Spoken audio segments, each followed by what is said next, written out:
Hello കൂട്ടുകാരെ, ഇന്ന് നല്ല ഒരു കണവ തോരൻ്റെ റെസിപ്പി ആയിട്ടാണ് വന്നിരിക്കുന്നത്. അപ്പോൾ നമുക്ക് ഈ കണവയൊക്കെ കഴുകി വൃത്തിയാക്കി എടുക്കാം. ഇതിനകത്തുള്ള പ്ലാസ്റ്റിക് പോലത്തെ നാരുമൊക്കെ എടുത്ത് കളഞ്ഞ്, ഇതിനകത്ത് നിറയെ കറുത്ത മഷി പോലത്തെയാണ് കേട്ടോ. അപ്പോൾ ആ മഷിയെല്ലാം കളഞ്ഞ് അതിൻ്റെ മുകളിലുള്ള ആ പാട പോലത്തെ തൊലിയെല്ലാം ഇളക്കി കളഞ്ഞ് നല്ല വൃത്തിയായി എടുക്കാം. ഇത് രണ്ടായിട്ട് കീറി അകത്തിരിക്കുന്ന അതിൻ്റെ വേസ്റ്റുകളൊക്കെ നമുക്ക് എടുത്ത് കളയാം. ഒരു കണവ കഴുകി വൃത്തിയാക്കി എടുത്തിട്ടുണ്ട്. ഇനി ഇത് നമുക്ക് ചെറുതായി അരിഞ്ഞിടണം.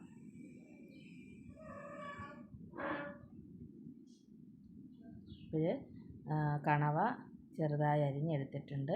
ഇത് ഇനി നമുക്ക് വേവിച്ചെടുക്കണം. അതിന് വേണ്ടി നമുക്ക് ഈ അരിഞ്ഞു വെച്ചിരിക്കുന്ന കണവ ഒരു പാത്രത്തിലേക്ക് ഇട്ട് കൊടുക്കാം. പിന്നീട് അതിലേക്ക് സവാള, ഒരു തക്കാളി, 2 പച്ചമുളക് എന്നിവ നന്നായിട്ട് ഇതിനകത്ത് മിക്സ് ചെയ്ത് എടുക്കണം.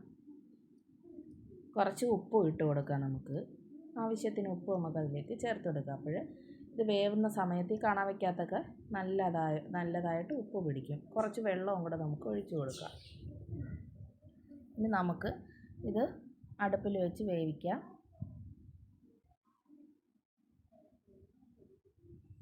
കുറച്ച് കറിവേപ്പിലയും കൂടി ഇട്ട് കൊടുക്കാം കേട്ടോ.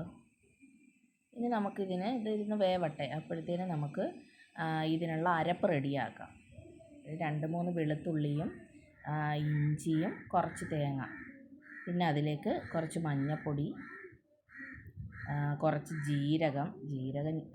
മുളക് പൊടി, പിന്നെ കുറച്ച് ജീരകപ്പൊടിയാണ് ഞാൻ ചേർത്തിരിക്കുന്നത്. പൊടിയില്ലേ ജീരകം ചേർക്കാം. പിന്നെ ഗരം മസാല, കുരുമുളക് പൊടി, കുറച്ച് കറിവേപ്പില. ഇതെല്ലാം നല്ലതുപോലെ മിക്സിയിൽ വെള്ളമൊന്നും ഒഴിക്കാതെ അരച്ചെടുക്കണം. ഈ ചതച്ചെടുത്ത അതിൻ്റെ അരപ്പ് നമുക്ക് ഇതിലേക്ക് ചേർത്ത് കൊടുക്കാം. നല്ലതുപോലെ മിക്സ് ചെയ്തെടുക്കണം. ഈ കണവ വെന്ത് കുറച്ച് വെള്ളമുള്ള സമയത്ത്, എന്നും വെച്ച് ഒരുപാടല്ല, അല്പം വെള്ളമുള്ള സമയത്ത് നമുക്ക് ഈ അരപ്പ് ചേർത്ത് കൊടുക്കണം. അപ്പോൾ അത് കരിഞ്ഞു പോകത്തുമില്ല. ഈ അരപ്പിൻ്റെ ആ എസൻസ് എല്ലാം ആ കണവയിൽ പിടിക്കുകയും ചെയ്യും. ഇതുപോലെ നമുക്ക് എല്ലാം ഒതുക്കി അടച്ച് വയ്ക്കാം. എന്നിട്ടത് നല്ലതുപോലെ വഴറ്റി എടുക്കുകയാണ്. ഇനി നമുക്കിതിന് കടുക് വറുക്കണം. എണ്ണ ഒഴിച്ച് കടുകൊക്കെ ഇട്ട് വറ്റൽമുളകും കറിവേപ്പിലയും ഇട്ട് മൂപ്പിച്ചിട്ട് നമുക്ക് വേവിച്ച് വെച്ചിരിക്കുന്ന കണവയിലേക്ക് ഒഴിച്ചു കൊടുക്കാം. ഒരു നല്ല അടിപൊളി ടേസ്റ്റിനുള്ള കണവ തോരൻ റെഡിയായിട്ടുണ്ട്.